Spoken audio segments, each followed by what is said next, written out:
사도신경으로 신앙 고백하겠습니다. 옆에 세 번 엮고 사도신경 해놨습니다. 나는 전능하신 하나님 아버지 이제 창조를 믿습니다. 나는 그의 유일하신 아들 우리 주 예수 그리스도를 믿습니다. 나는 성령을 믿으며 거룩한 공교회와 성도의 교제와 죄를 용서하는 것과 몸의 부활과 영생을 믿습니다. 아멘. 내 주의 나라와 주 계신 성전과 피 흘려 사신 교회를 늘 사랑합니다. 하늘의 영광과 베푸신 은혜가 진리와 함께 영원히 시온에 넘치네. 아멘. 하나님 우리 아버지 감사합니다.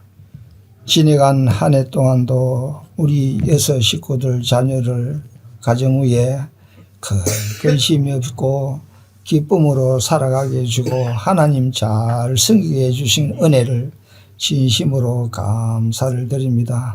하나님 아버지 이 새해의 을사년에 새해의 설 맞이를 했습니다.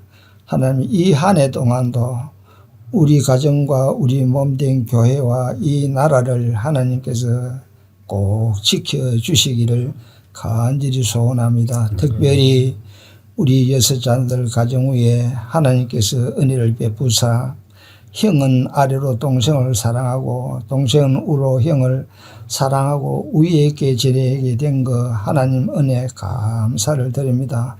만날 때마다 내 몸과 같이 사랑하라 했사오니 이들이 한 세상 살아가는 동안에 위에 있고 하나님 잘 섬기는 게 저희들의 소원입니다. 이 시간도 우리 귀한종 정목사 하나님 말씀을 증거합니다. 하나님이여 이 말씀을 증거할 때 우리 마음에 이 말씀이 새겨지기로 1년 동안도 이 말씀 붙들고 살아가게 해주시기를 간절히 소원합니다. 하나님이 항상 기뻐하라, 쉬지 말고 기도하라, 범사에 감사하라. 이것이 그리스도 예수 안에서 너희를 행하신 하나님의 뜻이다. 이래 말씀하였습니다. 우리는 우리 뜻대로 살아가는 것이 아니라 하나님 뜻대로 살아가는 이 한 해가 꼭 되게 해 주시기를 간절히 소원하고 예수님의 이름으로 감사하고 기도하옵나이다. 아멘. 그러므로 너희는 이렇게 기도하라. 하늘에 계신 우리 아버지여, 이름이 거룩히 여김을 받으시오며 나라가 임하옵시며 뜻이 하늘에서 이룬 것 같이 땅에서도 이루어지이다. 아멘. 땅에서 천국 세우기라는 제목으로 잠깐 말씀드리겠습니다. 우리가 성경에 나오는 단어와 우리가 이해하는 단어가 조금 다른 경우가 많이 있습니다. 성경에서 말하는 복과 우리가 생각하는 복은 조금 다릅니다. 세상 사람들이 말하는 복은 돈 많이 벌고 성공하는 것을 복이라고 생각하는데 성경에는 그것보다 하나님을 가까이 하는 것이 복이다. 심령이 가난한 자가 복이다. 겸손한 자가 복이다. 이렇게 성경이 말하는 건 조금 다릅니다. 또 다른 것이 교회라는 단어, 성전이라는 단어가 다릅니다. 지금도 교회라고 하면 건물을 생각하고 성전이라고 하면 건물을 생각하는데 그것은 구약적 개념이고 신약에서 교회라고 할 때는 교인들을 말합니다. 예수 믿는 사람. 한 사람 한 사람을 교인이라 하고 그 한 사람이 예수님을 모셔드렸기 때문에 성전이라 하는 것입니다. 그래서 우리가 성경에서 고린도에 있는 교회들에게 편지하노니 그럴 땐 성도들에게 편지하는구나 그렇게 이해해야 됩니다. 건물은 예배당이고 교회는 만민교회는 만민교회 건물이 교회가 아니고 그 교회에 속한 성도들 한 사람 한 사람이 교회입니다. 그 사람이 교회이고 성도이고 그렇습니다. 또 하나 우리가 조금 오해하는 것이 천국이라는 개념인데 우리 옛날 시대 어른들은 이 불교식 개념과 청당이라는 개념을 청당, 죽어서 가는 어떤 곳 그렇게 생각했습니다. 그런데 성경은 유대인들은 죽어서 가는 구약에는 개념은 없습니다. 이 땅에 메시아가 와서 이루실 그 나라를 천국으로 생각한 거죠. 지금도 우리나라 이제 안 믿는 사람도 이 땅을 어떻게 하면 과학 문명이 발달해서 잘 살게 해서 유토피아를 건설하는 그런 천국을 기대하고 있습니다. 근데 요즘 이제 한국에는 옛날 이제 신학을 한 사람들은 천국이라는 개념을 가지고 여전히 죽어서만 가는 천국, 그 천국을 기다리는데 성경에는 두 가지를 다를 말하고 있습니다. 두 가지 다 말하는데 유토피아의 개념도 아니고 죽어서 가는 극락 개념도 아닙니다. 성경이 말하는 천국은 예수님이 이 땅에 오시면서부터 천국이 시작된 것이죠. 그리고 완성은 되지 않는, 완성은 언제 되느냐 하면 예수님 재림할 때 완성되는 것입니다. 우리는 죽어서 어떤 곳에 가는 그것이 천국이 아니고 예수를 믿는 순간 우리 안에 그분이 통치하시면 그곳이 천국이 시작되는 것이고, 그렇게 살다가 죽으면 잠시 중간기라는 그 공간 어떤 속에서 있다가 예수님이 재림하면 이 땅에서 다시금 이 세상 나라가 새롭게 변해가지고 우리 육신도 변하고 완전히 새로운 나라가 되는 것입니다. 그래서 우리가 살아갈 동안에는 하나님이 원하시는 것은 이 땅에서 하나님 나라가 임하기를 원한다. 그래서 예수님이 주기도문에도 나라가 임하기를 기도해라. 나라가 임하기를. 우리가 그 어떤 먼 곳으로 가는 것을 구하는 것이 아니고 너희들 안에 나라가 임하기를 구하라. 나라가 임한다는 것은 하나님의 통치가 이루어지는 것입니다. 하나님의 통치가 이루어진다는 것은 우리가 하나님의 법, 하나님 말씀에 순종할 때만이 통치가 이루어지는 것입니다. 교회에 왔다 갔다 한다고 되는 게 아니고 실질적으로 하나님이 말씀하셨을 때 그 말씀이 우리에게 순종되면 그 나라가 이루어지는 것입니다. 그래서 주기도문은 땅에서 하나님 나라를 이루기 위해서 그것을 준비하는 과정이 바로 주기도문이고, 그리고 이제 영원한 천국 갈 그 준비를 하는 것입니다. 우리가 여기서 만드는 천국은 영원하지는 않습니다. 진정한 천국에 들어가기 위한 전 단계이고 예비 단계이죠. 훈련 단계이죠. 이스라엘 백성들이 광야에서 만나를 먹으면서 하나님이 순종하는 훈련을 했습니다. 그게 바로 하나님 나라를 채우는 거죠. 순종이 되었을 때 가나안 땅에 들어가게 하는 것입니다. 그래서 창조의 목적은 뭐냐면 생육하고 번성하고 충만하라. 땅에서. 즉 하나님 나라를 이루라는 것이죠. 그리고 하나님의 마음을 가지고 세상을 다스리라 하는 것이었는데 인간이 타락하다 보니까 뱀의 말을 듣고 짐승의 말을 듣다 보니까 자기가 하나님처럼 되어가지고 이제 강자의 논리로 가지고 힘 있는 사람은 약자 것을 자꾸 착취하는, 이러다 보니까 약자들은 억울해서 하나님 앞에 기도하니까 하나님이 약자들의 기도를 들으시고 홍수로 심판을 하신 것입니다. 그리고 다시금 타락한 세상에 예수님 오셔가지고 다시 구원을 하셔서 원래 창조 때 했던 에덴 동산 그것을 이제 만들기를 원하는 것이고, 우리가 지금 이 땅에서 신앙생활하는 것은 그 나라를 만들어가는 것입니다. 그 나라는 이사야 11장에 있는 대로 사자와 어린 양이 함께 뛰놀며 어린아이가 뱀의 굴에 손을 집어넣는, 이건 짐승들의 이야기 아니고 사람 사는 이야기입니다. 강자나 약자나 서로 하나가 되어서 잘 사는 이런 세상을 원하시는 것입니다. 그것은 오직 예수님을 주인으로 모시고 살 때, 예수님의 말씀에 순종할 때만이 가능한 것입니다. 그래서 주기도문의 첫 번째 단어는 하늘에 계신 우리 아버지여 이름이 거룩히 여김을 받게 하시옵소서. 하나님의 이름이 거룩히 여김 받게 하옵소서. 이 말은 하나님께 영광 돌리는 삶이 되게 하옵소서 그 말이고, 우리는 이제 하나님께 영광 돌린다고 하면 우리가 뭐 어떤 1등을 해가지고 하나님께 영광 돌립니다. 부모님께 영광 돌립니다. 그것도 하나님께 영광 돌리는 거지만 더 본질적인 의미는 하나님의 거룩함이 우리를 통해서 나타나게 하라. 하나님의 거룩함이. 목사가 목회하는데 어렵다는 건 저는 설교는 어렵지 않습니다. 설교보다 더 어려운 것은 설교한 대로 살아가는 것이 더 어렵습니다. 제일 앞장선 사람들은 하나님의 거룩한 품성을 우리 삶을 통해서 드러낼 때 그때 하나님 나라가 임하게 되는 것입니다. 가정은 가정에서 아버지와 남편으로서 하나님의 품성을 드러내고 있는가, 그게 사실 어려운 거 아닙니까? 그건 순종할 때만 가능한 것이죠. 성도들은 세상에서 예수 믿는 사람이 하나님의 성품을 드러내고 있는가. 지금 기독교가 세상 사람들에게 아주 안 좋은 이미지를 비춰지거든요.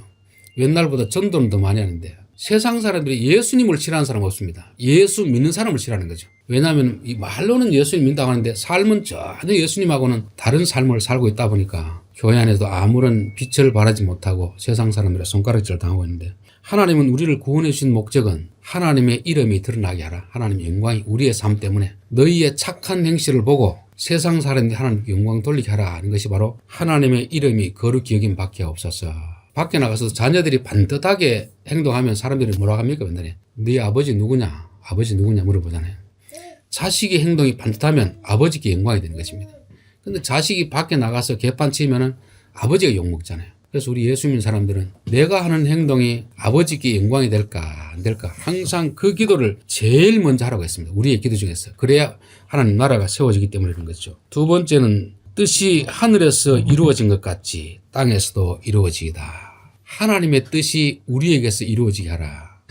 땅의 뜻은 뭐냐면 짐승의 욕망입니다. 힘 있는 자가 빼앗고 더 많이 착취하고자 하는 그런 것이 사람의 뜻이고 세상의 뜻이고 짐승의 뜻입니다. 하나님의 뜻은 힘 있는 자들이 약자들을 돕고 섬기고 베풀라 하는 그 뜻입니다. 그래서 우리는 마음 속에서 두 가지 뜻이 충돌을 일으키는 거죠. 내가 힘이 있을 때, 돈이 있을 때 이걸 가지고 내 배만을 채우기 위한 이런 또 욕망이 있고, 한편에서는 아니지, 옆에 사람 도와줘야지, 가난한 사람 도와줘야지, 이 마음 계속 충돌을 일으키는 것이고, 결국 어느 쪽이 인에 따라서 우리의 삶이 땅의 뜻을 추구할 수도 있고 하늘의 뜻을 추구할 수도 있는데, 하나님 우리에게 하늘의 뜻이 이루어지게 하라, 아버지의 뜻이 이루어지게 하라 하는 것 아닙니까? 부모로서 자녀들에 대한 뜻은 똑같습니다. 형제들이 사이좋게 지내고 좀 힘 있는 자가 약자를 도와주라는 이 뜻이고, 그러나 또 형제들끼리 있을 때는 서로 또 경쟁하고 시기할 수도 있는 것이거든요. 그건 땅의 뜻이고, 아버지의 뜻은 뭘까? 부모님의 뜻은 뭘까? 하나님의 뜻은 뭘까? 그래서 우리가 하나님의 뜻을 이루어가는 것입니다. 세 번째, 우리에게 일용할 양식을 주옵시고, 하나님은 우리에게 필요한 것을 구하라고 하는데, 땅의 뜻은 필요 이상으로 많은 것을 자꾸만 끌어모으려고 하는 이런 욕망이 있습니다. 욕망. 근데 그 욕심은 끝이 없기 때문에 지구 전체를 다 주어도 만족함이 없다는 것입니다. 그래서 하나님은 너희들에게 있는 것으로 자족하고 감사하고 더 여유가 있으면 다른 사람들에게 베풀어라. 이게 우리가 구해야 될 기도입니다. 하나님은 우리에게 일용할 양식을 구하라고 하는데, 일용할 것으로 만족하라고 하는데, 우리는 뱀의 가르침을 따라서, 짐승의 가르침을 따라서 끊임없이 자꾸만 채워가는 이런 삶을 살고 있다는 것이죠. 마지막으로 우리가 우리에게 죄 지은 자를 사하여 준 같이 우리 죄를 사하여 주옵시고, 여기서 죄라는 단어로 번역했기 때문에 조금 오해가 있는데, 영어 성경이나 헬라어 원문은 우리가 우리에게 빚진 자들을 탕감하여 준 같이 우리에게도 빚을 탕감하여 주옵소서 이렇게 되어 있습니다. 죄와 빚의 단어 하나 차이인데 어떤 의미냐면, 우리에게 죄 지은 자를 용서해 준다는 것은 우리가 피해자가 되는 것이고 죄 지은 자가 가해자가 되는 것입니다. 그 약자가 강자를 용서해 주라는데 사실 그 쉬운 게 아니거든요. 근데 빚이라는 것은, 우리에게 빚진 자를 탕감해 주라는 것은 우리가 채권자가 되는 것이고 상대방이 채무자가 되는 것입니다. 내가 강자가 되어서 약자에게 자비를 베푸는 거죠. 용서를 해주는 거죠. 하나님이 우리에게 요구하는 것은, 너가 강자냐? 그러면 로마서에서 믿음이 강한 자는 믿음이 연약한 자의 약점을 담당하라, 대신 짊어주라. 이게 성경의 가르침입니다. 하나님은 우리에게 복을 많이 주시기를 원하는데, 복을 많이 받으면 우리가 교만해져 가지고 하나님을 잊어버리게 되는 것입니다. 그래서 하나님 다시금 빼앗아 갔다가 줬다가 빼앗았다가 하는데, 우리에게 주신 것이 복이 되기 위해서는 내가 많이 복을 받았으면 약자들에게 더 많이 베풀어야 되는 것입니다. 우리가 또 하나 오해하는 게, 요한복음 보면 은혜 위에 은혜를 더하더라 되는데, 그 말을 오해하면 어떻게 되냐면, 하나님이 은혜를 주셨는데 또 그 위에 은혜를 계속 쌓고 이렇게 생각하는 게 쉬운데, 그 원문에 보면 은혜 대신에 은혜를 더하라 이렇게 되어 있습니다. 그 말은 무엇이냐면, 하나님이 우리에게 은혜를 주시면 그 은혜를 네가 가지고 있지 말고 다른 사람에게 주고 그 빈자리에 하나님 준 새로운 은혜로 채우라는 이런 뜻인데, 우리는 자꾸 은혜 위에 또 은혜 채우고 자꾸 가지고 하려는 이런 욕심을 보니까 사람이, 예수 믿는 사람부터 욕심이 많아지는 것입니다. 은혜를 내가 너에게 주면 그 은혜 가지고 있지 말고 다른 사람의 은혜를 베풀어 가지고 너의 빈 공간에 이 은혜 대신해서 새로운 은혜로 채우라 하는 것이거든요. 그래서 아브라함에게 내가 내게 복을 주어 창대하게 하리니 너는 복이 될지라. 내가 너에게 준 복 너만 누리지 말고 다른 사람에게 복을 주고 나면 그 빈자리에 다시금 복을 채워주겠다, 이런 말씀입니다. 우리 가정이 이런 하나님 나라를 이루어가는 삶, 가정에서 이루어지고 교회에서 이루어지고 직장에서 이루어지면 분명히 손해보라는 것입니다. 손해보면 내가 대신 채워줄 테니까. 우리가 이제 믿음으로 산다는 것은 주여 믿습니다, 이게 믿음으로 사는 게 아니고 하나님을 믿기 때문에 이 약속을 실행하는 것입니다. 아무런 일도 안 하면서 믿음으로 산다는 건 그건 믿음을 오해하는 것입니다. 그래서 히브리서 11장 보면은 아브라함은 믿음으로 가나안 땅에 왔고, 노아는 믿음으로 방주를 지었고, 아벨은 믿음으로 더 나은 제사를 드렸고, 모세는 믿음으로 애굽의 영환을 버리고 이스라엘 백성들과 함께 고난당하는 일을 선택했더라 하는 것입니다. 개혁주의 교회 장로교에서 가장 크게 오해하는 것이 오직 믿음을 오해하는 것입니다. 오직 믿음이라는 것은 믿습니다 이것이 아니고 믿음으로 하나님 말씀에 순종해서 살겠습니다. 그래서 로마서 보면 오직 의인은 믿음으로 말미암아 살리라. 믿음으로 그분의 약속을 믿고 살겠다. 그럴 때 천국을 이루어지게 될 줄 믿습니다. 기도하겠습니다. 하나님 아버지, 하나님께서 우리를 구원하신 목적은 창조 때의 목적을 이루기 위해서 구원하셨습니다. 우리에게 하나님의 마음을 주시고 그 형상을 회복해 하시고 이제 하나님의 마음을 가지고 사람들을 대할 수 있게 도와 주시옵소서.